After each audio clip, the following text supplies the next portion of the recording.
जय श्री कृष्ण। ओम नमो भगवते वासुदेवाय नमः। आप सुन रहे हैं पौराणिक अमृतवाणी द्वारा प्रसारित महाभारत कथा।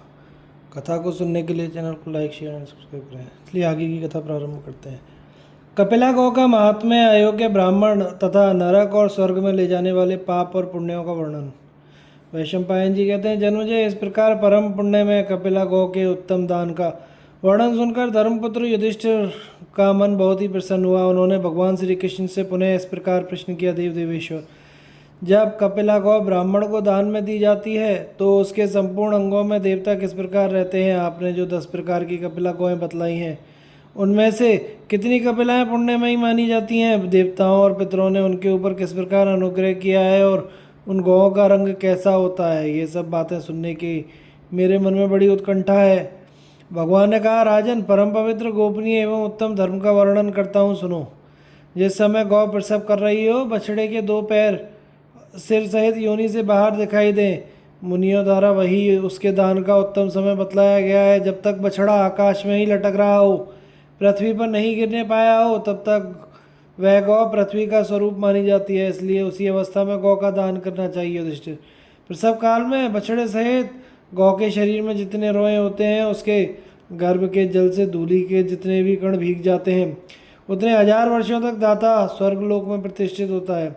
बछड़े सहित कपिला गौ को सोने के आभूषणों तथा सब प्रकार के रत्नों से अलंकृत करके तिलों के साथ दान में देना चाहिए। जो इस प्रकार दान करता है, उसके द्वारा नदी, समुद्र, पर्वत, वन, काननों सहित चारों ओर की पृथ्वी का दान हो जाता है। इस प्रकार दान पृथ्वी दान के समान ही माना जाता है। उसके द्वारा मनुष्य संसार के सागर से पार हो जाता है और प्रजापति के लोक में जाता है। ब्रह्म हत्या, भ्रूण हत्या, गौ हत्या, गृह स्त्री गमन आदि महान पातकों से युक्त मनुष्य भी उपयुक्त प्रकार से कपिला गौ का दान करके शुद्ध हो जाता है। जो मनुष्य सवेरे उठकर मुझमें भक्ति रखते हुए इस परम पुण्य में उत्तम कपिला दान के महात्म्य का पाठ करता है, उसके पुण्य का फल सुनो। इस अध्याय का पाठ करने वाले मनुष्य रात्रि में मन, वाणी अथवा क्रिया द्वारा किए हुए सब पापों से मुक्त हो जाता है। जो श्राद्ध काल में इस अध्याय का पाठ करते हुए ब्राह्मणों को भोजन आदि से तृप्त करता है, उसके पितर अत्यंत प्रसन्न होकर अमृत भोजन करते हैं। जो मुझ में चित्त लगाकर इस प्रसंग को भक्तिपूर्वक सुनता है, उसके एक रात के सारे पाप तत्काल नष्ट हो जाते हैं। मैं कपिला गौ के संबंध में विशेष बातें बतला रहा हूँ। पहले जो मैंने तुम्हें 10 प्रकार की कपिला गौएं बतलाई हैं, उनमें 4 कपिलाएं अत्यंत श्रेष्ठ पुण्य प्रदान करने वाली तथा पाप नष्ट करने वाली हैं। स्वर्ण कपिला, रक्ताक्ष पिंगला, पिंगलाक्षी और पिंगल पिंगला, ये 4 प्रकार की कपिलाएं श्रेष्ठ, पवित्र और पाप दूर करने वाली हैं। इनके दर्शन और नमस्कार से भी मनुष्य के पाप नष्ट हो जाते हैं। ये पाप नाशिनी कपिला गौएं जिसके घर में मौजूद रहती हैं, वहाँ श्री विजय कीर्ति का नित्य निवास होता है। इनके दूध से भगवान शंकर, दही से संपूर्ण देवता, घी से अग्निदेव तृप्त होते हैं। पिता, पितामह और प्रपितामह तो एक बार भी कपिला गौ के दूध आदि देने पर करोड़ों वर्षों तक तृप्त रहते हैं। कपिला गौ के घी, दूध, दही अथवा खीर का एक बार भी श्रोत्रिय ब्राह्मणों को दान करके मनुष्य सब पापों से छुटकारा पा जाता है। जो जितेंद्रिय रहकर एक दिन रात उपवास करके कपिला गौ का पंचगव्य पान करता है, उसे चांद्रायण से बढ़कर उत्तम फल मिलता है। जो क्रोध और असत्य का त्याग करके मुझ में चित्त लगाकर शुभ मुहूर्त में कपिला गौ के पंचगव्य का आचमन करता है, उसका अंतःकरण शुद्ध हो जाता है। जो विश्व योग में पृथक पृथक मंत्र पढ़कर कपिला के पंचगव्य से मेरी या शंकर की प्रतिमा को स्नान कराता है, उसे अश्वमेघ यज्ञ का फल मिलता है। वह निष्पाप एवं शुद्ध चित्त होकर आकाश की शोभा बढ़ाने वाला विमान के द्वारा मेरे अथवा रुद्र के लोक में गमन करता है। पूर्व काल में ब्रह्मा जी ने उत्तम वेद मंत्रों के द्वारा अग्निकुंड से स्वर्ण के समान कांतिमती कपिला गौ को उत्पन्न किया। उस होम धेनु की प्रभा दूर तक फैली हुई थी। उसके उत्पन्न होते ही रुद्र आदि देवता, सिद्ध, ब्रह्मर्षि, वेद, वेदांग, यज्ञ, समुद्र, नदियाँ, पर्वत, मेघ, गंधर्व, अप्सराएं, यक्ष और नाग वहाँ उपस्थित हुए। उसे देखकर सबको बड़ा विस्मय हुआ और सभी अनेकों प्रकार के मंत्र पढ़कर बारंबार उसकी स्तुति करने लगे। उस गौ के सींग बहुत बड़े नहीं थे, उसकी 3 आंखें थीं। उसका बछड़ा उसके साथ था तथा वह दुग्ध रूप अमृत को प्रकट करने के लिए अरणी के समान था। समस्त देवता आदि ने हाथ जोड़कर उस गौ को प्रणाम किया और चतुर्मुख ब्रह्मा जी से कहा, भगवान बताइए, हम आपकी किस आज्ञा का पालन करें? देवताओं के इस प्रकार प्रश्न करने पर ब्रह्मा जी ने कहा, आप लोग भी इस दूध देने वाली गौ पर अनुग्रह कीजिए। यह ओम की सिद्धि के लिए प्रकट हुई है और अपने अवश्य से तीनों अग्नियों को तृप्त करेगी। जब अग्निदेव स्वयं तृप्त हो जाएंगे तो आप लोगों को भी तृप्त करेंगे। इसके दूध रूपी अमृत से आप लोगों के बल और पराक्रम की वृद्धि होगी और आप इच्छा करते ही दानवों पर विजय पा लेंगे। ब्रह्मा जी के ऐसा कहने पर देवताओं के मुख पर प्रसन्नता छा गई। वे कपिला गौ को इस प्रकार वरदान देने लगे, देवी ब्रह्मा जी ने संपूर्ण जगत का हित करने के लिए तुम्हें उत्पन्न किया है, इसलिए तुम परम पवित्र, शुद्ध और पाप का नाश करने वाली हो। जो मनुष्य तुम्हें देखकर नमस्कार करेंगे अथवा जो अपने हाथों से तुम्हारे शरीर का स्पर्श करेंगे, तुम्हें भक्ति रखने वाले उन मनुष्यों का 1 वर्ष का किया हुआ पाप तत्क्षण नष्ट हो जाएगा। जो तुम्हारा दर्शन करके तुम्हें प्रणाम करेंगे, उनके अनिच्छा से किए हुए, अनजाने में किए हुए तथा दृष्टि ना पड़ने के कारण स्वतः हो जाने वाले पातक उसी प्रकार नष्ट हो जाएंगे जैसे सूर्योदय होने पर अंधकार नष्ट हो जाता है। इस प्रकार कपिला गौ को वरदान देकर देवता आदि जैसे आए थे वैसे ही लौट गए। वह गो लोगों का उद्धार करने के लिए संपूर्ण लोकों में विचरने लगी। उसी के शरीर से 9 कपिलाएं उत्पन्न हुई। वे सब के सब जगत पर अनुग्रह करने के लिए इस पृथ्वी पर विचरती रहती हैं, इसलिए परलोक में हित चाहने वाले पुरुष को कपिला गौ का दान अवश्य करना चाहिए। जिस समय अग्निहोत्री ब्राह्मण को कपिला गौ दान में दी जाती है उस समय उसके सींगों के ऊपरी भाग में विष्णु और इंद्र निवास करते हैं। सींगों की जड़ में चंद्रमा और वज्रधारी इंद्र रहते हैं।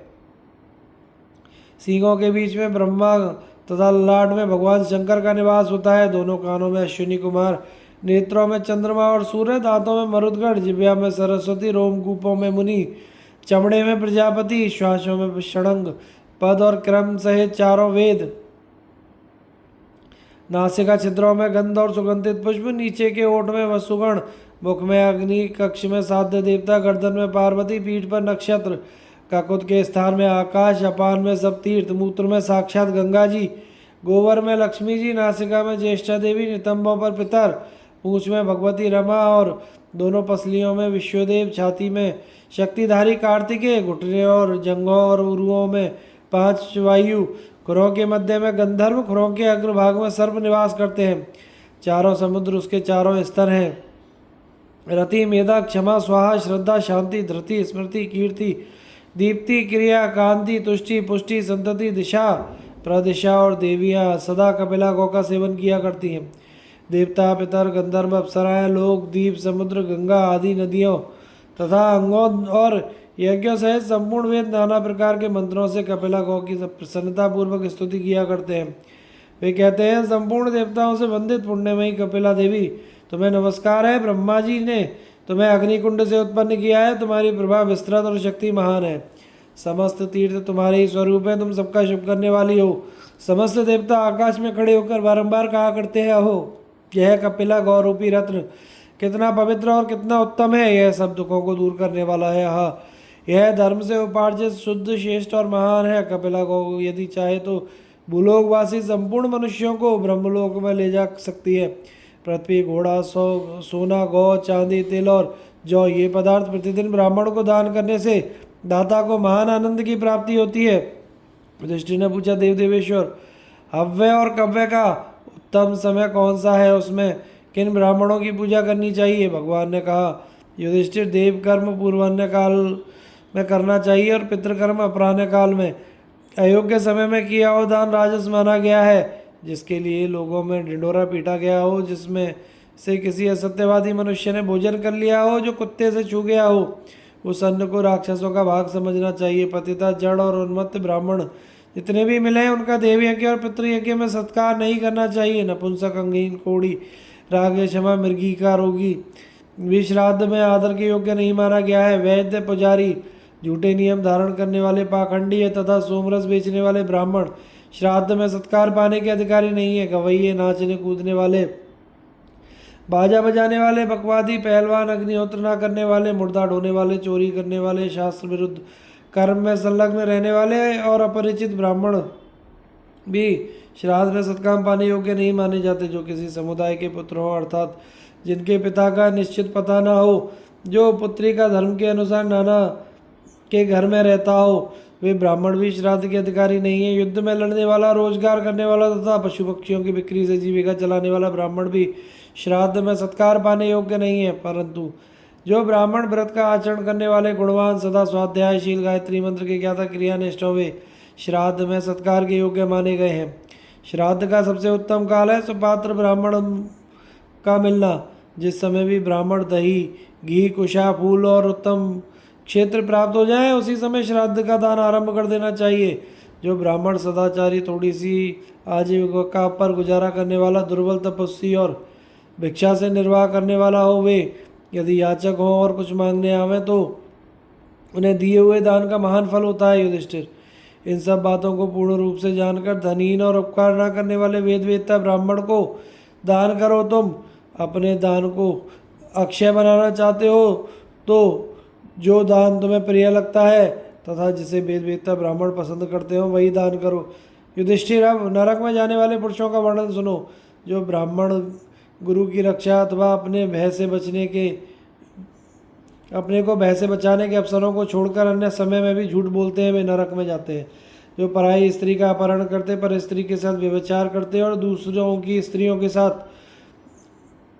पुरुषों को मिलाया करते हैं, वे भी नरक में पड़ते हैं। चुगलखोर, घर में सेंध खोदने वाले अथवा सुलह की शर्त तोड़ने वाले, पराये धन से जीविका चलाने वाले, वर्ण और आश्रम के विरुद्ध आचरण करने वाले, पाखंडी, पापाचारी, वेद बेचने वाले, वेदों की निंदा करने वाले, वेदों को लिखने वाले तथा रस, विष, दूध की बिक्री करने वाले मनुष्य भी नरकगामी होते हैं।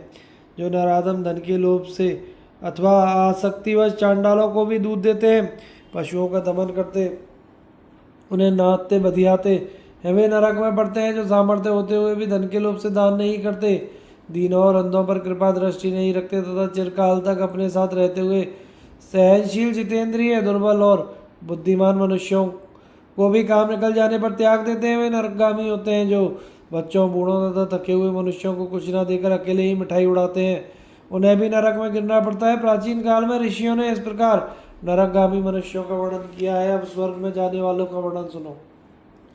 जो दान, तपस्या, सत्य भाषण, इंद्रिय संयम द्वारा निरंतर धर्माचरण में लगे रहते हैं, जो उपाध्याय की सेवा करके उनसे वेद पढ़ते और तथा प्रतिग्रह में आसक्ति नहीं रखते, वे मनुष्य स्वर्गगामी होते हैं।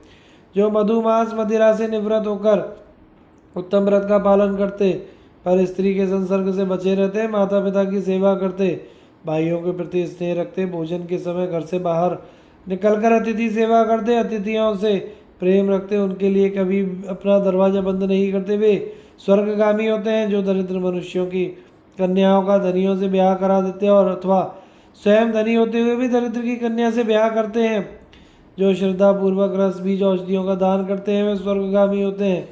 जो मार्ग में जिज्ञासा करने वाले पथिकों को अच्छे, बुरे, सुखदायक और दुखदायक मार्ग का ठीक ठीक परिचय दे देते हैं, जो अमावस्या, पूर्णिमा, चतुर्दशी, अष्टमी इन तिथियों में, दोनों संध्याओं के समय, आर्द्रा नक्षत्र में, जन्म नक्षत्र में, विषुव योग में और श्रवण नक्षत्र में स्त्री समागम से बचे रहते हैं, वे मनुष्य भी स्वर्ग में जाते हैं। राजन, इस प्रकार हव्य कव्य के विधान का समय बताया गया है और स्वर्ग नरक में ले जाने वाले धर्मों का भी बताया गया है।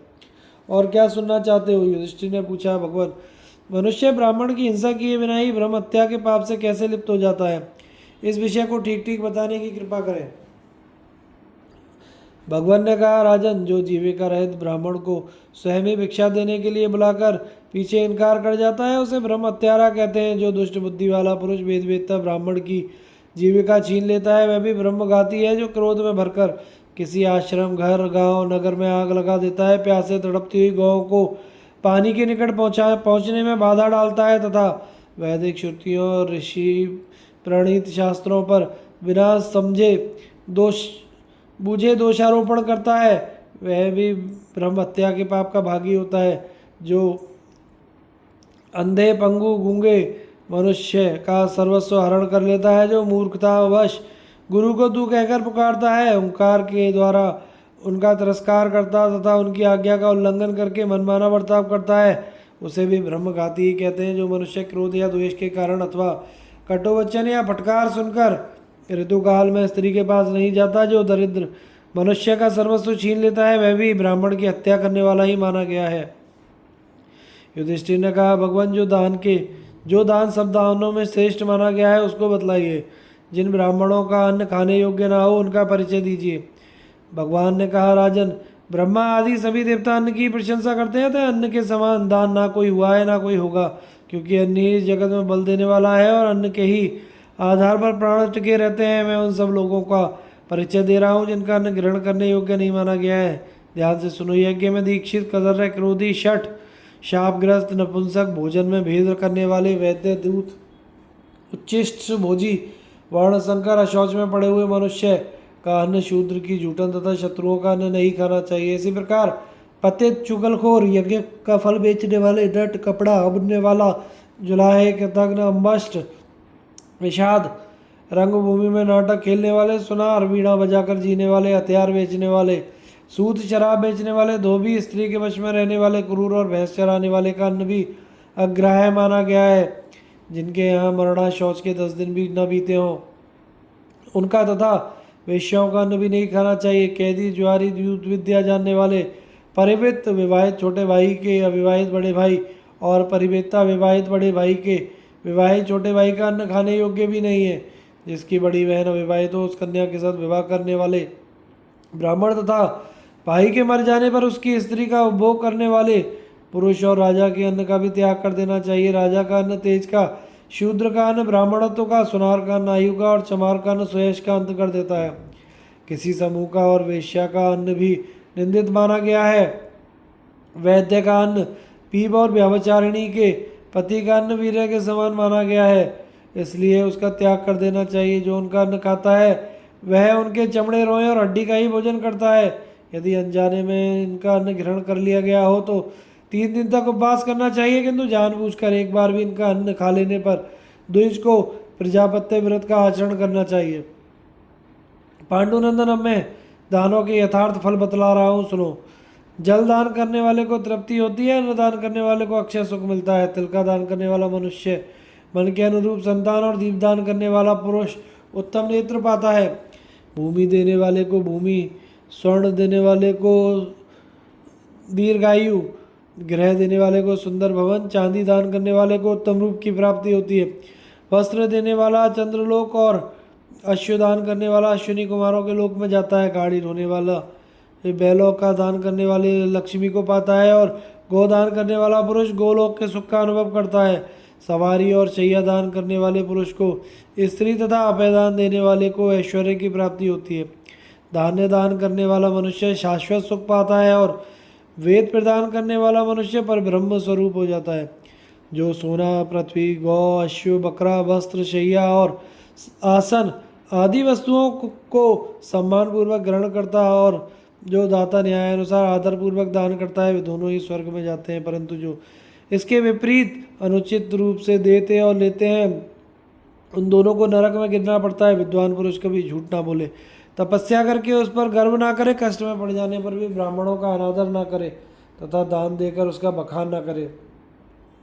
झूठ बोलने से यज्ञ का, गर्व करने से तपस्या का, ब्राह्मण के अपमान से आयु का और अपने मुंह से बखान करने पर दान का नाश हो जाता है। जीव अकेले जन्म लेता, अकेले मरता, अकेले ही पुण्य पाप का फल भोगता है। बंधु बांधव मनुष्य के मरे हुए शरीर और को काठ और मिट्टी के ढेले के समान पृथ्वी पर डालकर मुंह फेर कर चल देते हैं। उस समय केवल धर्मी जीव के पीछे पीछे जाता है। मनुष्य का मन भविष्य के कर्मों का हिसाब लगाया जाता है, किंतु काल उसके नाशवान शरीर को लक्ष्य करके मुस्कुराता रहता है। इसलिए धर्म को ही सहायक मानकर सदा उसी के संग्रह में लगे रहना चाहिए, क्योंकि धर्म की सहायता से मनुष्य दुस्तर नरक को पार हो जाता है। जिन्होंने अधिक जल से भरे हुए अनेकों सरोवर, धर्मशालाएं, कुएं, सुंदर घोंसले बनवाए हैं, जो सदा अन्न का दान करते हैं और मीठी वाणी बोलते हैं, उन पर यमराज का जोर नहीं चलता।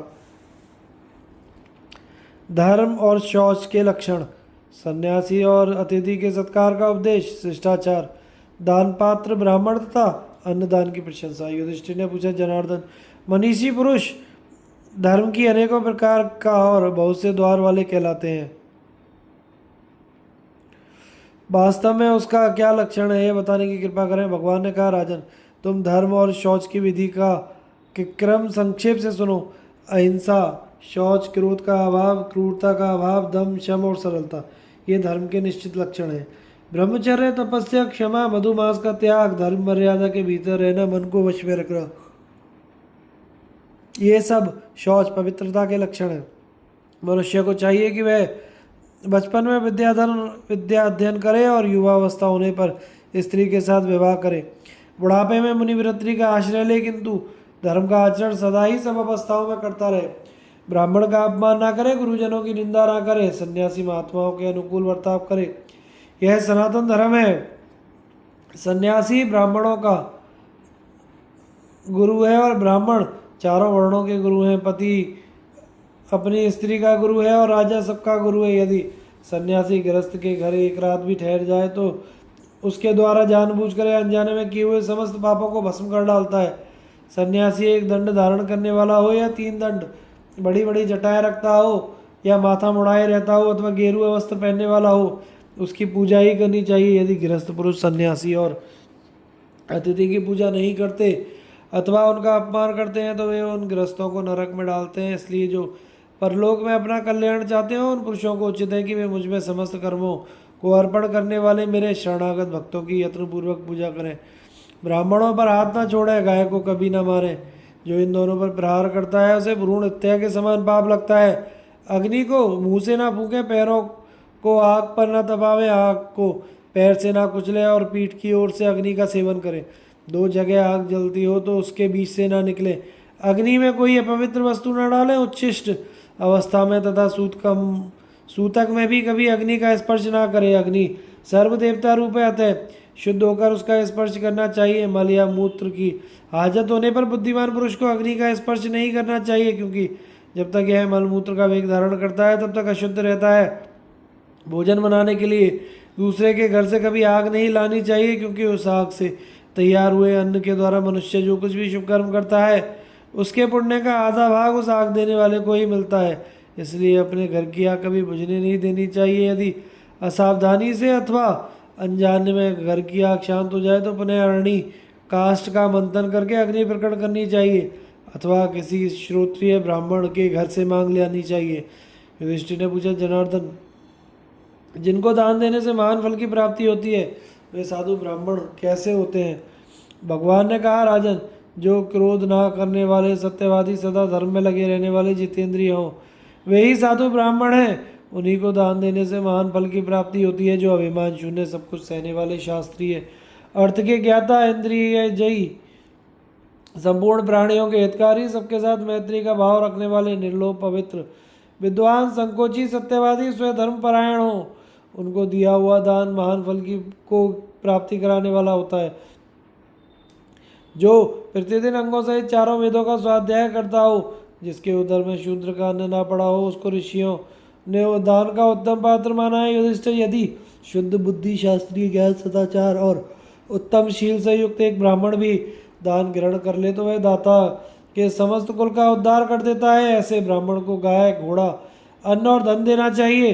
सत्पुरुषों द्वारा सम्मानित किसी गुणवान ब्राह्मण का नाम सुनकर उसे दूर से बुलाना और प्रयत्नपूर्वक उसका सत्कार और पूजन करना चाहिए। युधिष्ठिर ने कहा, देवेश्वर, धर्म और अधर्म की इस विधि का भीष्म जी ने विस्तार के साथ वर्णन किया था। आप उनके वचनों में से सारभूत धर्म छांटकर बताइए। भगवान ने कहा, राजन, समस्त चराचर जगत अन्न के ही आधार पर टिका हुआ है।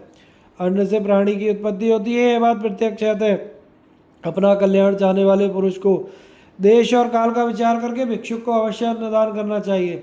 ब्राह्मण बालक हो अथवा बूढ़ा, यदि वह रास्ते का थका मांदा घर पर आ जाए तो गृहस्थ पुरुष को बड़ी प्रसन्नता के साथ गुरु की भांति उसकी पूजा करनी चाहिए। परलोक में कल्याण की प्राप्ति के लिए अपने प्रकट हुए क्रोध को भी रोककर मत्सरता का त्याग करके सुशीलता और प्रसन्नता पूर्वक अतिथि की पूजा करनी चाहिए। गृहस्थ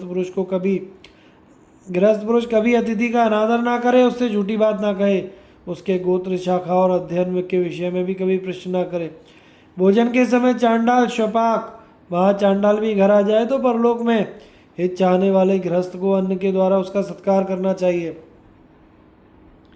जो किसी भय से अपने घर का दरवाजा बंद करके खुशी खुशी भोजन करता है उसने मानो अपने लिए स्वर्ग का दरवाजा बंद कर दिया है। जो देवताओं, पितरों, ऋषियों, ब्राह्मणों, अतिथियों और निराश्रय मनुष्यों को अन्न से तृप्त करता है उसको महान पुण्य फल की प्राप्ति होती है।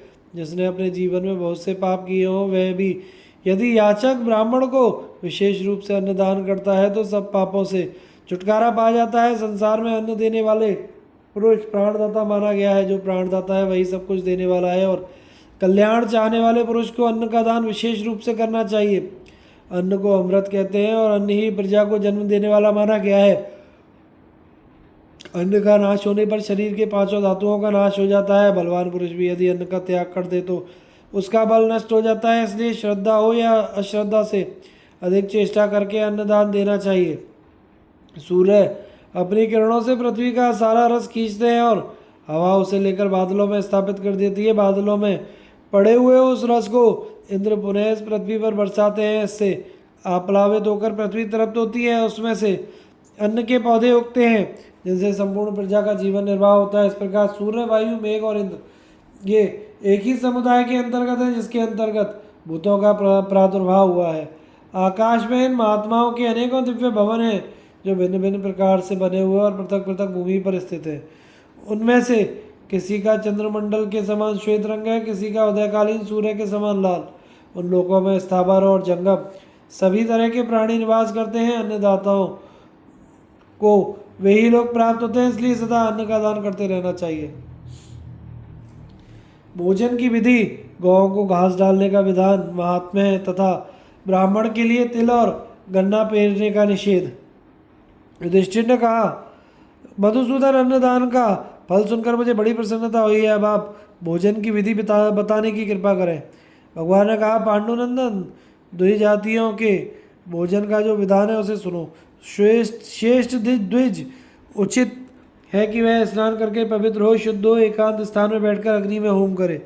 फिर ब्राह्मण हो तो चौकोरस, क्षत्रिय हो तो गोलाकार, वैश्य हो तो अर्धचंद्राकार मंडल बनावे। उसके बाद पैर धोकर उसी मंडल में बिछे हुए शुद्ध आसन के ऊपर पूर्वाभिमुख होकर बैठ जाए और दोनों पैरों अथवा एक पैर के द्वारा पृथ्वी का स्पर्श किया रहे। एक वस्त्र पहनकर तथा सारे शरीर को कपड़े से ढककर भी भोजन ना करे। इसी प्रकार फूटे हुए बर्तन में तथा उल्टी पत्तल में भी भोजन करना निषिद्ध है। भोजन करने वाले पुरुष को प्रसन्नचित्त होकर पहले अन्न को नमस्कार करना चाहिए। अन्न के सिवा दूसरी ओर दृष्टि नहीं डालनी चाहिए तथा भोजन करते समय परोसे हुए अन्न की निंदा नहीं करनी चाहिए। भोजन आरंभ करने से पहले हाथ में जल लेकर उसके द्वारा अन्न की प्रदक्षिणा करें। फिर मंत्र पढ़कर पृथक पृथक पांचों प्राणों को अन्न की आहुति दें। अन्न, अन्नाद और पांचों प्राणों के तत्व को जानकर जो प्राणाग्निहोत्र करता है उसके द्वारा पंचवायुओं का यजन हो जाता है। प्राणों की आहुति देने के पश्चात अपने मुख में पड़ने लायक एक एक ग्रास अन्न को उठाकर भोजन करे। यदि एक ग्रास अन्न में मुख में जाने के बाद बच रहे तो वह अपना झूठा कहलाता है। ग्रास से बचे हुए और मुंह से निकले हुए अन्न को अखाद्य समझे और उसे खा लेने पर चांद्रायण व्रत का आचरण करे। जो अपना झूठा खाता है तथा एक बार खाके छोड़े हुए भोजन को फिर से ग्रहण करता है तो उसे चांद्रायण कृक्ष प्रजापत्य व्रत का आचरण करना चाहिए। जो स्त्री के भोजन किए हुए पात्र में भोजन करता है, स्त्री का झूठा खाता है तथा स्त्री के साथ एक बर्तन में भोजन करता है, वह मानो मदिरा का पान करता है। तत्वदर्शी मुनियों ने उस पाप से छूटने का कोई प्रायश्चित नहीं देखा है। यदि पानी पीते पीते उसकी बूंद मुंह से निकलकर भोजन में गिर पड़े तो वह खाने योग्य नहीं रह जाता। उसे जो खा लेता है उस पुरुष को चांद्रायण व्रत का आचरण करना चाहिए। इस प्रकार पीने से बचा हुआ पानी भी पुनः पीने योग्य नहीं रहता। यदि कोई ब्राह्मण मोहवश उसे पी ले तो उसे चांद्रायण व्रत का पालन करना चाहिए। ब्राह्मण को उचित है कि वह मौन होकर पृथ्वी या दिशाओं की ओर ना देखते हुए विधिवत भोजन करे। किसी को अपना झूठा ना दे, कभी भी बहुत अधिक बहुत कम भोजन ना करे। प्रतिदिन उतना ही अन्न खाए जिससे अपने को कष्ट ना हो। भोजन करते समय यदि रजस्वला, स्त्री, चांडाल, कुत्ता, सुअर दिख जाए तो अन्न को त्याग देना चाहिए। जो मोहवश उस अन्न का त्याग नहीं करता वह द्विज चांद्रायण व्रत का अधिकारी है। जिस भोजन में बाल या कोई कीड़ा पड़ा हो, जिसे मुँह से फूंककर डंडा किया गया हो, उसको अखाद्य समझना चाहिए। ऐसे अन्न को भोजन कर लेने पर चांद्रायण व्रत का आचरण आवश्यक हो जाता है। भोजन के स्थान से उठ जाने के बाद जिसे फिर से छू दिया हो और जो पैर से छू गया हो, लांग दिया गया हो, वह राक्षस के खाने योग्य अन्न है ऐसा समझकर उसे त्याग देना चाहिए। राक्षस के उच्छिष्ट भाग को ग्रहण करने वाले ब्राह्मण अपनी 7 पीढ़ी पहले के पितरों और 7 पीढ़ी तक आने वाली संतानों को घोर रौरव नरक में गिराता है। भोजन समाप्त होने पर जिसमें भोजन किया गया हो उस पात्र में आचमन करना चाहिए। आचमन किए बिना ही भोजन करने वाले द्विज भोजन के आसन से उठ जाए तो उसे तुरंत स्नान करना चाहिए, अन्यथा अपवित्र ही रहता है। युधिष्ठिर ने पूछा, भगवान गौ के आगे घास की मुट्ठी डालने का विधान और महात्म्य क्या है तथा गन्ने से चंद्रमा की उत्पत्ति किस प्रकार हुई है बताने की कृपा करें। भगवान ने कहा, राजन बैलों को जगत का पिता समझना चाहिए। गौएं संसार की माता हैं। उनकी पूजा करने से संपूर्ण पितरों और देवताओं की पूजा हो जाती है। जिनके गोबर लीपने से सभा भवन पौंसले घर और देव मंदिर भी शुद्ध हो जाते हैं, उनसे बढ़कर कौन प्राणी हो सकता है जो मनुष्य 1 साल तक स्वयं भोजन करने से पहले प्रतिदिन दूसरे की गाय को मुट्ठी पर घास खिलाया करता है। उसको प्रत्येक समय गौ की सेवा करने का फल प्राप्त होता है। गौ के आगे घास की मुट्ठी डालने का प्रावधान है। गौ माता के सामने घास रखकर इस प्रकार कहना चाहिए, संसार की समस्त गौएं मेरी माता, संपूर्ण वृषभ मेरे पिता हैं। गौ माताओं, मैं तुम्हारी सेवा में घास की मुट्ठी अर्पण की है, इसे स्वीकार करो। यह मंत्र पढ़कर अथवा गायत्री का उच्चारण करके एकाग्रचित्त घास को अभिमंत्रित करके गौ को खिला दें। ऐसा करने से जिस पुण्य फल की प्राप्ति होती है उसे सुनो। उस पुरुष ने जानबूझकर या अनजाने में जो जो पाप किए होते हैं वह सब नष्ट हो जाते हैं तथा उसको कभी बुरे सपने नहीं आते। इस तिल बड़े पवित्र और पापनाशक होते हैं। भगवान नारायण से उनकी उत्पत्ति हुई है, इसलिए श्राद्ध में तिल की बड़ी प्रशंसा की गई है। तिल का दान अत्यंत उत्तम माना गया है। तिल दान करें, तिल भक्षण करें और सवेरे तिल का उपटन लगाकर स्नान करें तो सदा ही अपने मुँह से तिल तिल का उच्चारण किया करें, क्योंकि तिल सब पापों को नष्ट करने वाला है। द्विजातीय को तिल खरीदकर दान में लेकर बेचना नहीं चाहिए। जो तिलों का भोजन करने, उपटन लगाने और दान देने के अतिरिक्त और किसी काम में इसका उपयोग करता है वह कीड़ा होकर पितरों को के साथ कुत्ते की विष्ठा में डूबता है। ब्राह्मण को स्वयं तिल पेरने की मशीन में तिल डालकर तेल नहीं पेरना चाहिए। जो मुँह स्वयं ही तिल पेरता है वह रौरव नरक में पड़ता है। चंद्रमा इक्षु गन्ने के वंश में उत्पन्न हुआ है और ब्राह्मण चंद्रमा के वंश में उत्पन्न हुए हैं, इसलिए ब्राह्मण को कोलू में गन्ना नहीं पेरना चाहिए। यदि ब्राह्मण गन्ना पेरता है तो उसे एक एक गन्ने के लिए ब्रह्म हत्या का दोष लगता है। आपरदम श्रेष्ठ और निंदे ब्राह्मण, श्राद्ध का उत्तम काल और मानव धर्म सार का वर्णन। युधिष्ठिर ने कहा, भगवान आपकी कृपा से मैंने यह सब धर्मों का संग्रह सुन लिया। यह भी मालूम हो गया कि कौन सा अन्न भोजन के योग्य है और कौन सा नहीं। अब आप कृपा करके आपरदम का वर्णन कीजिए। भगवान ने कहा, राजन जब देश में अकाल पड़ा हो, राष्ट्र के ऊपर आपत्ति आई हो, जन्म या मृत्यु का सूतक हो तथा कड़ी धूप में रास्ता चलना पड़ा हो, इन सब कारणों से नियम का निर्वाह ना हो सके तथा दूर का मार्ग तय करने के कारण विशेष थकावट आ गई हो, उस अवस्था में ब्राह्मण, क्षत्रिय और वैश्य के ना मिलने पर शूद्र से भी जीवन निर्वाह के लिए थोड़ा सा कच्चा अन्न लिया जा सकता है। रोगी, दुखी, पीड़ित, भूखा ब्राह्मण यदि भोजन संबंधी नियम का पालन ना कर सके तो उसे प्रायश्चित नहीं लगता। जल, मूल, घी, दूध, हवि, ब्राह्मण की इच्छा पूर्ण करना, गुरु की आज्ञा का पालन और औषधि नाटों का सेवन करने से व्रत भंग नहीं होता। जो मनुष्य विधि पूर्वक प्रायश्चित करने में असमर्थ हो वह विद्वानों के वचन से और दान के द्वारा भी शुद्ध हो सकता है। प्रदेश में रहने वाला पुरुष यदि कुछ काल के लिए घर आवे तो वह ऋतु काल में तथा उससे भिन्न समय में, रातों में या दिन में भी अपनी स्त्री के साथ समागम करने पर प्रायश्चित का भागी नहीं होता। युधिष्ठिर ने पूछा, देवेश्वर कैसे ब्राह्मण प्रशंसा के योग्य हैं, कैसे निंदा के योग्य तथा अष्ट का श्राद्ध का कौन सा समय है, मुझे बताइए। भगवान ने कहा, राजन उत्तम कुल में उत्पन्न शास्त्रोक्त कर्मों का अनुष्ठान करने वाले विद्वान, दयालु, श्री संपन्न, सरल, सत्यवादी ये सभी ब्राह्मण सुपात्र प्रशंसा के योग्य माने गए हैं। ये आगे के आसन पर बैठकर सबसे पहले भोजन करने के अधिकारी हैं तथा उस पंक्ति में जितने लोग बैठे होते हैं उन सबको ये अपने दर्शन मात्र से पवित्र कर देते हैं। जो श्रेष्ठ ब्राह्मण मेरे शरणागत भक्त हों उन्हें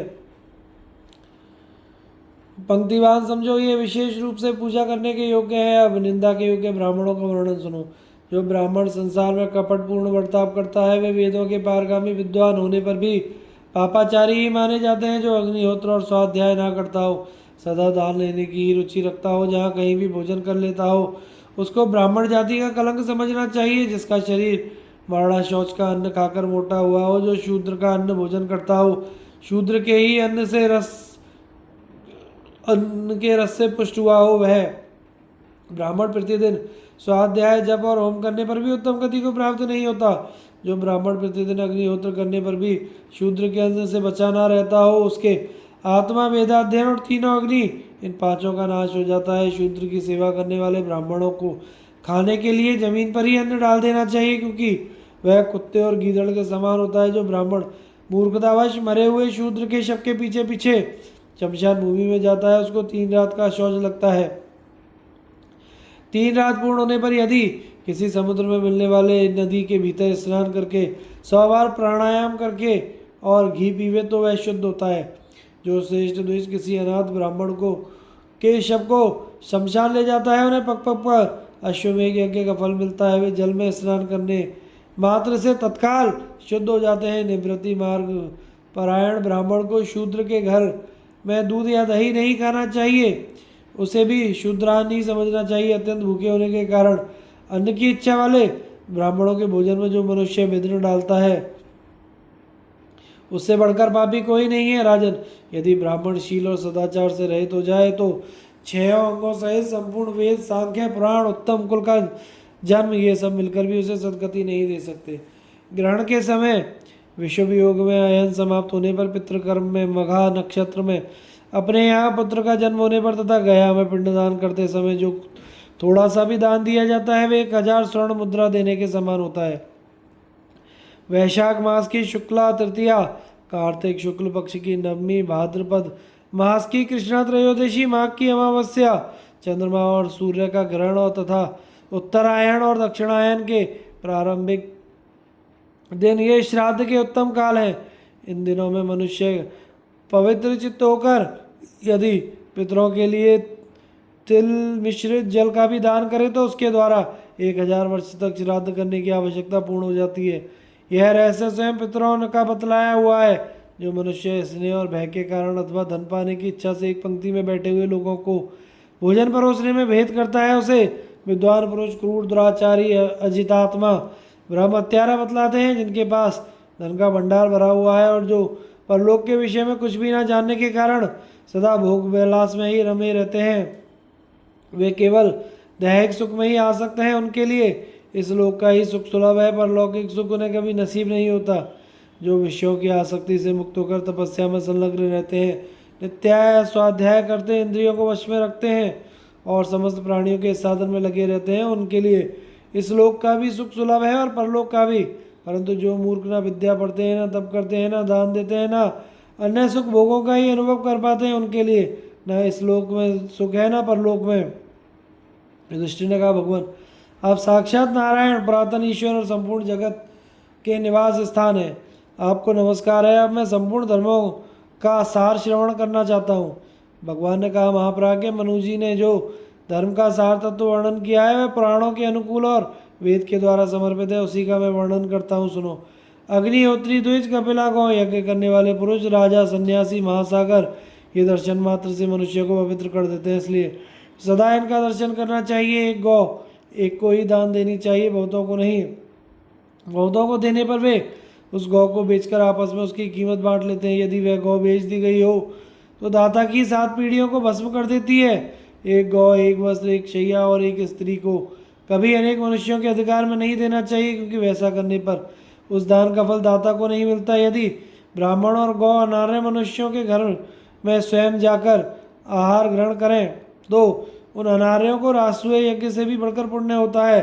जो ब्राह्मण को और गौ को आहार देते समय किसी को मत दो कहकर मना करता है, वह 100 बार पशु पक्षियों की योनि में जन्म लेता है।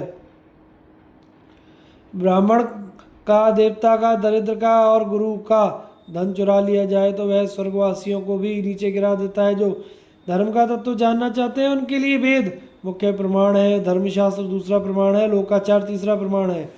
पूर्व समुद्र से लेकर पश्चिम समुद्र तक और हिमालय तथा विंध्याचल के बीच जो देश है उसे आर्यावर्त कहते हैं। सरस्वती नदी, दृष्टवती, इन दोनों देव नदियों के बीच जो देवताओं द्वारा रचा हुआ देश है उसे ब्रह्मावर्त कहते हैं। जिस देश में चारों वर्णों तथा उनके अवान्तर भेदों को का जो आचार पूर्व परंपरा से चला आता है वही उनके लिए सदाचार कहलाता है। कुरुक्षेत्र, मत्स्य, पांचाल, शूरसेन ये ब्रह्मर्षियों के देश हैं तथा ब्रह्मावर्त के समीप हैं।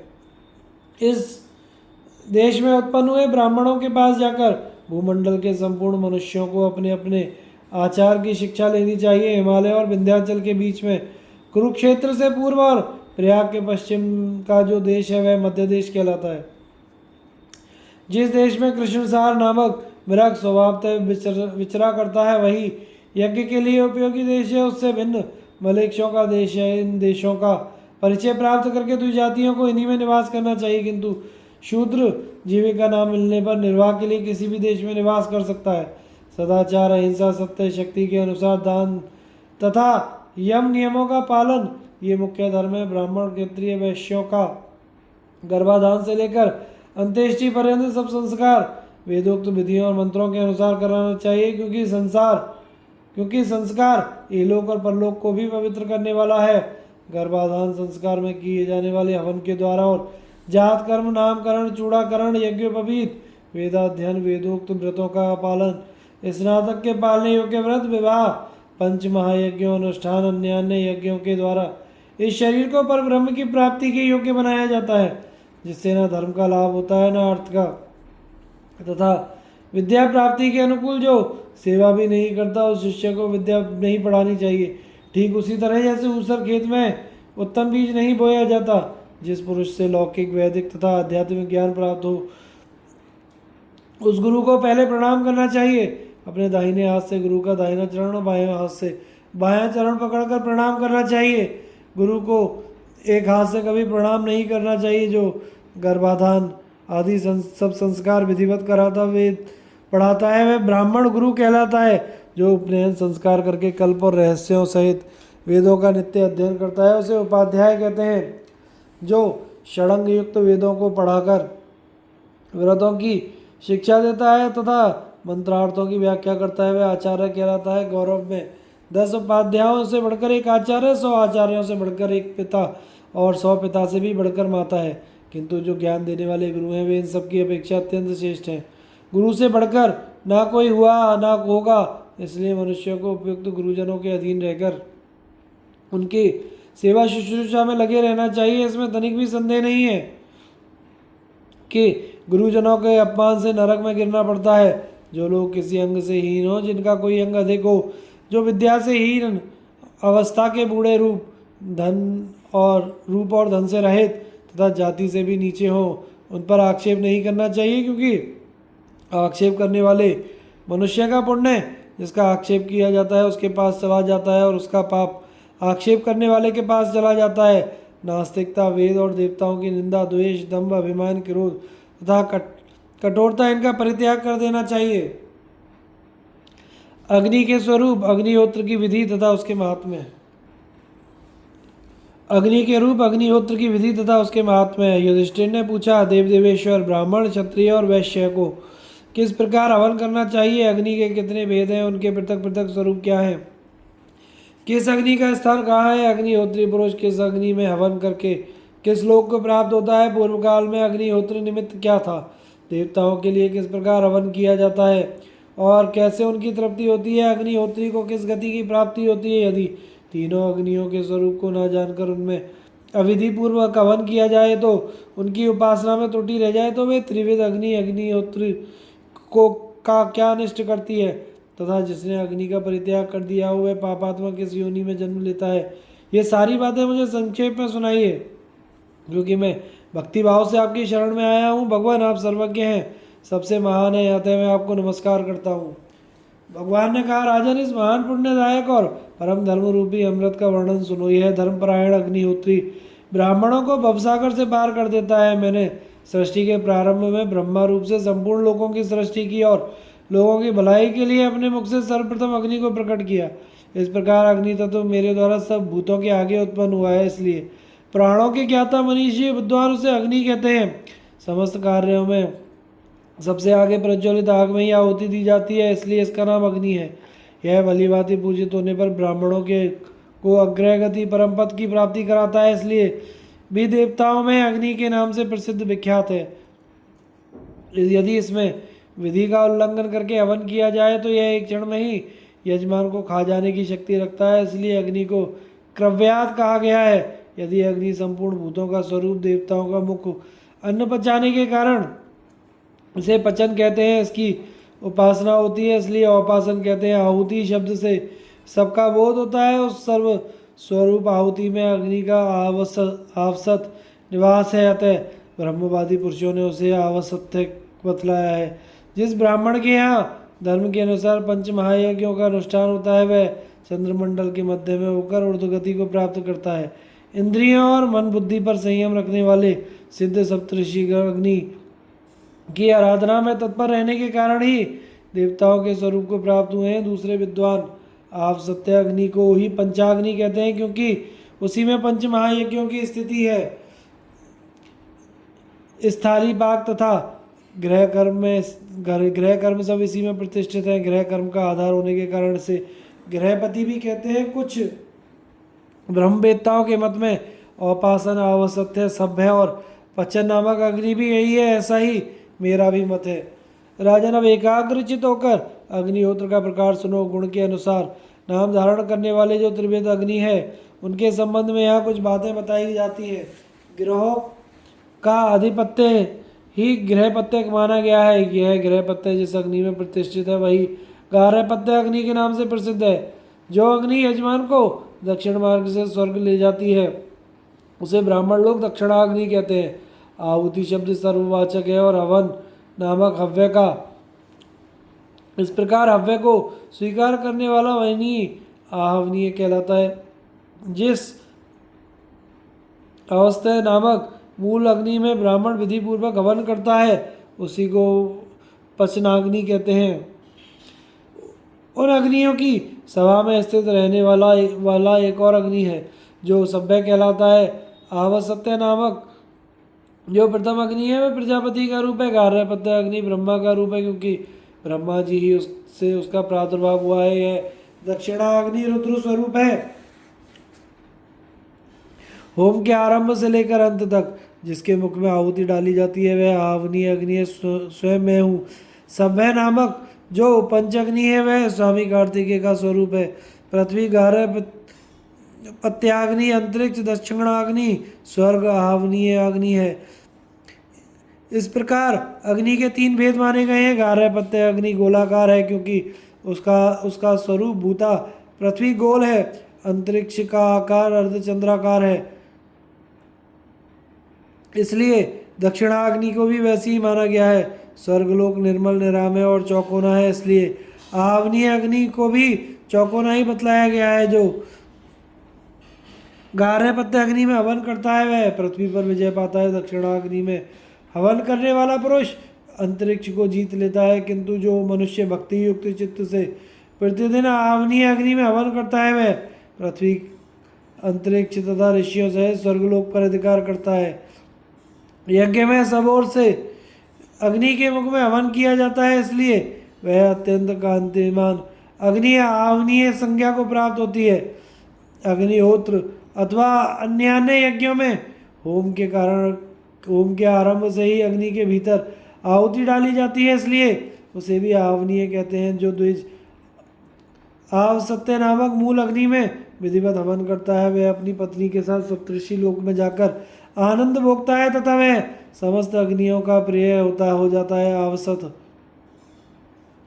अग्नि में जो होम किया जाता है उसको अग्निहोत्र कहते हैं। वह हो अर्थात दुख से यजमान का त्राण करता है, इसलिए अग्निहोत्र कहा गया है। आत्मवेत्ता विद्वानों ने आध्यात्मिक तथा आधिदैविक तथा आधि भौतिक ये तीन प्रकार के दुख बतलाए हैं। विधिवत होम करने पर अग्नि इन तीनों प्रकार के दुखों से यजमान का त्राण करता है, इसलिए उस कर्म को वेद में अग्निहोत्र नाम दिया गया है। विश्व विधाता ब्रह्मा जी ने ही सबसे पहले अग्निहोत्र को प्रकट किया। वेद और अग्निहोत्र स्वतः उत्पन्न हुए हैं, उनका दूसरा कोई करता नहीं है। वेद अध्ययन का फल अग्निहोत्र है, अर्थात वेद पढ़कर जिसने अग्निहोत्र नहीं किया उसका वह अध्ययन निष्फल है। शास्त्र ज्ञान के का फल शील और सदाचार है, स्त्री का फल रति और पुत्र है। धन की सफलता दान और उपभोग करने में है। तीनों वेदों के मंत्रों के संयोग से अग्निहोत्र की प्रवृत्ति होती है। ऋग यजु और सामवेद के पवित्र मंत्रों तथा मीमांसा सूत्रों द्वारा अग्निहोत्र कर्म का प्रतिपादन किया जाता है। वसंत ऋतु को ब्राह्मण का स्वरूप समझना चाहिए तथा वेद की योनि रूप है, इसलिए ब्राह्मण को वसंत ऋतु में अग्नि की स्थापना करनी चाहिए। जो वसंत ऋतु में अग्नि ध्यान करता है उस ब्राह्मण की श्री वृद्धि होती है तथा उसका वैदिक ज्ञान भी बढ़ता है। क्षत्रिय के लिए ग्रीष्म ऋतु में अग्न्याधान करना श्रेष्ठ माना गया है। जो क्षत्रिय ग्रीष्म ऋतु में अग्नि स्थापना करता है उसकी संपत्ति प्रजा पशु धन तेज बल और यश की वृद्धि होती है। शरद काल की रात्रि साक्षात वैश्य के स्वरूप है, इसलिए वैश्य को शरद ऋतु में अग्नि का आधान करना चाहिए। जो वैश्य शरद ऋतु में अग्नि स्थापना करता है उसकी संपत्ति प्रजा आयु पशु और धन की वृद्धि होती है। इस प्रकार के रस घी आदि स्निग्ध पदार्थ सुगंधित द्रव्य रत्न मणि स्वर्ण लोहा इन सब की उत्पत्ति अग्निहोत्र के लिए ही हुई है। अग्निहोत्र को ही जानने के लिए आयुर्वेद धनुर्वेद मीमांसा विस्तृत न्यायशास्त्र धर्मशास्त्र का निर्माण किया गया है।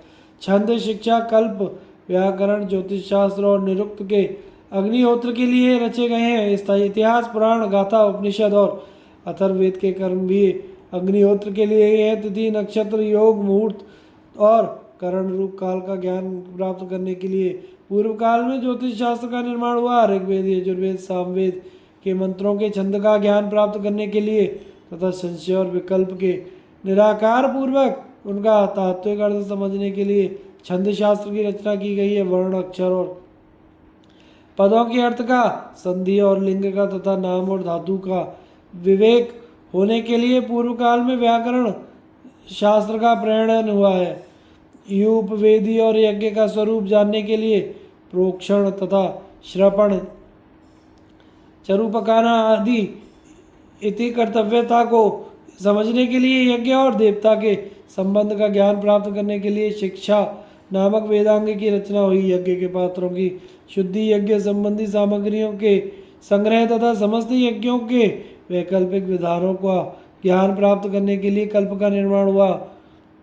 संपूर्ण वेदों में प्रयुक्त नाम धातु और विकल्प में तात्विक अर्थ का निश्चय करने के लिए ऋषियों ने निरुक्त की रचना की है। यज्ञ की वेदी बनाने तथा अन्य सामग्रियों को धारण करने के लिए ब्रह्मा जी ने पृथ्वी की सृष्टि की है। संविदा और यूप बनाने के लिए वनस्पतियों की रचना की है। जो ब्राह्मण मंत्रों का विनियोग यज्ञ पदार्थों का प्रोक्षण चरु पकाना दर्श और पौर्णमास के अंगभूत अनुयाज और प्रयाज वायु देवता का स्तवन सामवेद के उद्गाता का कर्म प्रस्थाता का कर्म दक्षिणा अभ्रत स्नान त्रिकाल पूजन उचित स्थान पर देवताओं को नैवेद्य अर्पण करना देवताओं का आह्वान विसर्जन और अवश्य तैयार करना आदि कर्मों को नहीं जानते हुए अंधकार से भरे हुए रौरव नरक में जा पड़ते हैं। स्वर्ण और चांदी ये यज्ञ के पात्र और कलश बनाने के काम में लेने के लिए पैदा हुए हैं। कुशों की उत्पत्ति हवन कुंड के चारों ओर फैलाने राक्षसों से यज्ञ की रक्षा करने के लिए ये यज्ञ तथा पूजा का कार्य करने के लिए ब्राह्मणों का प्रादुर्भाव हुआ है। सबकी रक्षा के लिए क्षत्रिय जाति की सृष्टि की गई है। कृषि गोरक्षा और वाणिज्य आदि जीविका का साधन जुटाने के लिए वैश्यों की उत्पत्ति हुई है और तीनों वर्णों की सेवा के लिए ब्रह्मा जी ने शूद्रों को उत्पन्न किया है। इस प्रकार संपूर्ण जगत अग्निहोत्र के लिए ही रचा गया है। जो मनुष्य अज्ञान अंधकार से आच्छादित होने के कारण इस बात को नहीं जानते वे रौरव नामक प्रसिद्ध भयानक नरक में पड़ते हैं तथा उससे छूटने पर उनका क्रमी कीड़े की योनि में जन्म होता है। जो द्विज विधि पूर्वक अग्निहोत्र का सेवन करते हैं उनके द्वारा दान होम यज्ञ और अध्यापन ये समस्त कर्म पूर्ण हो जाते हैं। इसी प्रकार ब्राह्मणों के द्वारा जो यज्ञ करने बगीचे लगाने कुएं खुदवाने आदि कार्य होते हैं उन सबके पुण्य को लेकर मैं सूर्यमंडल में स्थापित कर देता हूँ। मेरे द्वारा स्थापित संसार के पुण्य और अग्निहोत्रियों के सुकृत को सूर्यदेव धारण किए रहते हैं। अग्निहोत्री पुरुष स्वर्ग में जाकर अग्निहोत्र के पुण्य फल का उपभोग करते हैं और संपूर्ण भूतों के प्रलय होने तक वे देवताओं के समान रूप धारण करके वहाँ निवास करते हैं। कपट पूर्वक वीरों की हत्या करने वाले दुराचारी मनुष्य दरिद्र, अंगहीन और रोगी होकर शूद्र योनि में जन्म लेते हैं। यही गति अग्निहोत्र का त्याग करने वालों की भी होती है। इसलिए जो द्विज परदेश में ना रहते हो, ऊर्ध्व गति को प्राप्त करना चाहते हैं, उन्हें प्रतिदिन विधि पूर्वक अग्निहोत्र करना चाहिए। अग्निहोत्र को अपने आत्मा के समान समझना चाहिए। कभी उसका अपमान या एक क्षण के लिए भी त्याग नहीं करना चाहिए। जो बाल्यकाल से ही अग्निहोत्र का सेवन करते, शूद्र के अन्न से सदा दूर रहते, जिन पर क्रोध और लोभ का प्रभाव नहीं पड़ता, जो प्रतिदिन प्रातःकाल स्नान करके जितेंद्रिय भाव से विधिवत अग्नि का अग्निहोत्र करते, अतिथि की सेवा में लगे रहते, शांत भाव से रहकर दोनों समय मेरा ध्यान करते हुए सूर्यमंडल को भेद कर मेरे परम धाम को प्राप्त होते हैं, जहाँ से पुनः संसार में नहीं लौटना पड़ता।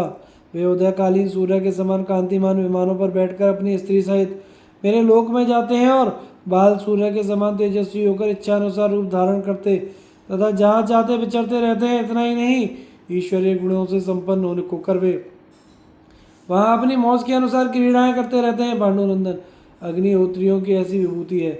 इस संसार में कुछ मूर्ख मनुष्य श्रुति पर दोषारोपण करते हुए उसकी निंदा करते हैं तथा उसे प्रमाणभूत नहीं मानते। ऐसे लोगों की बड़ी दुर्गति होती है। परंतु जो द्विज आस्तिक्य बुद्धि से युक्त होकर वेदों तथा इतिहासों को प्रमाणिक मानते हैं, वे देवताओं का सायुज्य प्राप्त करते हैं। चांद्रायण व्रत की विधि, उसके करने के निमित्त तथा महिमा का वर्णन। युधिष्ठिर ने कहा कि गरुड़ ध्वज, अब आप मुझसे चांद्रायण की परम पावन विधि का वर्णन कीजिए। भगवान ने कहा, पांडुनंदन, समस्त पापों का नाश करने वाले चांद्रायण व्रत का यथार्थ वर्णन सुनो। इसके आचरण से पापी मनुष्य शुद्ध हो जाता है। उत्तम व्रत का पालन करने वाले ब्राह्मण, क्षत्रिय अथवा वैश्य जो कोई भी चांद्रायण व्रत का विधिवत अनुष्ठान करते हो, उनके लिए पहला काम यह है कि वे नियम के अंदर रहकर पंचगव्य के द्वारा समस्त शरीर का शोधन करें। फिर कृष्ण पक्ष के अंत में मस्तक सहित दाढ़ी मूछ आदि का मुंडन करावें। तत्पश्चात स्नान करके शुद्ध हो श्वेत वस्त्र धारण करें, कमर में मूछ की बनी हुई मेखला बांधें तथा फिलास का दंड हाथ में लेकर ब्रह्मचारी के व्रत का पालन करते रहें। द्विज को चाहिए कि पहले दिन उपवास करके शुक्ल पक्ष की प्रतिपदा को नदियों के संगम पर किसी पवित्र स्थान पर अथवा घर पर ही व्रत का आरंभ करे। पहले नित्य नियम से निवृत्त होकर एक वेदी पर अग्नि की स्थापना करे और उसमें क्रमशः आधार, आज्य भाग, प्रणव, महाव्यहति, पंचवारुण होम करके सत्य, विष्णु, ब्रह्मर्षिगण, ब्रह्मा, विश्वदेव तथा प्रजापति इन 6 देवताओं के निमित्त हवन करे। अंत में प्रायश्चित होम करके हवन का कार्य समाप्त करे। फिर शांति और पौष्टिक कर्म का अनुष्ठान करके अग्नि तथा सोम देवता को प्रणाम करे और विधि पूर्वक शरीर में भस्म लगाकर नदी के तट पर जा विशुद्ध चित्त हो सोम, वरुण तथा आदित्य को प्रणाम करके एकाग्र भाव से जल में स्नान करे। इसके बाद बाहर निकलकर आचमन करने के पश्चात पूर्वाभिमुख होकर बैठे और प्राणायाम करके कुछ की पवित्री से अपने शरीर का मार्जन करे। फिर आचमन करके दोनों भुजाएं ऊपर उठाकर सूर्य का दर्शन करे और हाथ जोड़कर खड़ा हो सूर्य की प्रदक्षिणा करे। उस समय नारायण, रुद्र, ब्रह्मा या वरुण संबंधी सूक्त का पाठ करे तथा वीरग्न, ऋषभ, अघर्मर्षण, गायत्री या मुझसे संबंध रखने वाले वैष्णव मंत्र का जप करे। यह जप 100 बार या 108 बार अथवा 1000 बार करना चाहिए। तदनंतर पवित्र एवं एकाग्रचित होकर मध्याह्न काल में यत्नपूर्वक खीर और जौ की लपसी बनाकर तैयार करे अथवा सोने, चांदी, तांबे, मिट्टी या गूलर की लकड़ी का पात्र अथवा एक के लिए उपयोगी वृक्षों के हरे पत्तों का दोना बनाकर हाथ में ले ले, उसको ऊपर से ढक ले। फिर सावधानी पूर्वक 7 ब्राह्मणों के घर जाकर भिक्षा मांगे। 7 से अधिक घरों पर ना जाए। गौ धोने में जितनी देर लगती है उतने ही समय तक एक द्वार पर खड़ा होकर भिक्षा के लिए प्रतीक्षा करे, मौन रहे, इंद्रियों पर काबू रखे। भिक्षा मांगने वाला पुरुष ना तो हंसे, ना इधर उधर दृष्टि डाले, ना किसी स्त्री से बातचीत करे। यदि मल मूत्र, चांडाल, रजस्वला स्त्री, पतित मनुष्य तथा कुत्ते पर दृष्टि पड़ जाए तो सूर्य का दर्शन करे। तदनंतर अपने घर आकर भिक्षा पात्र को जमीन पर रख दे और पैरों को घुटनों तक तथा हाथों को दोनों कोहनियों तक धो डाले। इसके बाद जल से आचमन करके अग्नि और ब्राह्मणों की पूजा करे। फिर उस भिक्षा के 5 या 7 भाग करके उतने ही पिंड बना ले। उनमें से एक एक पिंड क्रमशः सूर्य, ब्रह्मा, अग्नि, सोम, वरुण तथा विश्व देवों को निवेदन करे और अंत में एक पिंड बच जाए उसको ऐसा बना ले जिससे वह सुगमता पूर्वक मुंह में आ सके। फिर पवित्र भाव से पूर्वाभिमुख होकर उस पिंड को दाहिने हाथ की अंगुलियों के अग्रभाग पर रखकर गायत्री मंत्र से अभिमंत्रित करे और 3 अंगुलियों से ही उसे मुंह में डालकर खा जाए। जैसे चंद्रमा शुक्ल पक्ष में प्रतिदिन बढ़ता रहता है, कृष्ण पक्ष में प्रतिदिन घटता रहता है, उसी प्रकार पिंडों की मात्रा भी शुक्ल पक्ष में बढ़ती है और कृष्ण पक्ष में घटती रहती है। चांद्रायण व्रत करने वाले के लिए प्रतिदिन 3 समय, 2 समय अथवा 1 समय स्नान करने का विधान मिलता है।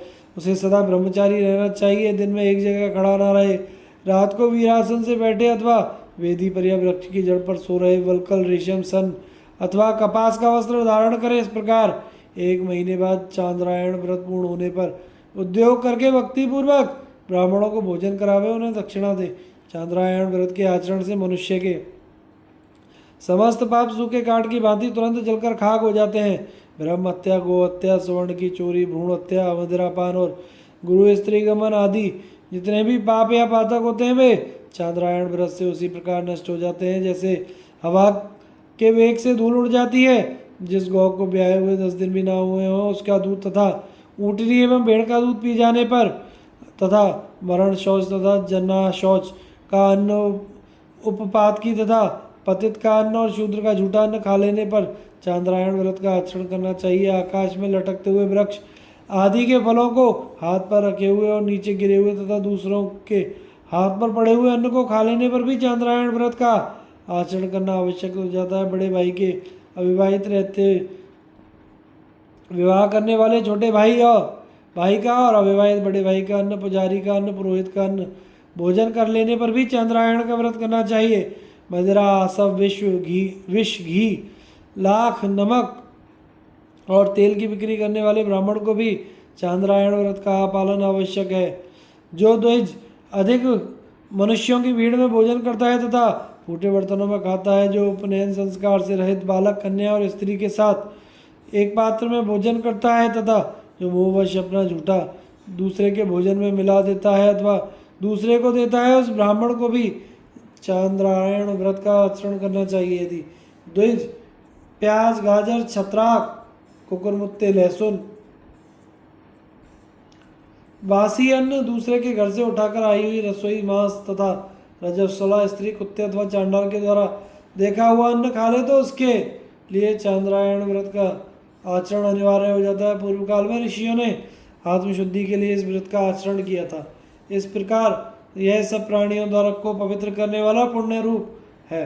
जो द्विज इस परम गोपनीय, पवित्र एवं पापनाशक व्रत का अनुष्ठान करता है वह पवित्र आत्मा तथा निर्मल सूर्य के समान तेजस्वी होकर स्वर्गलोक को प्राप्त करता है।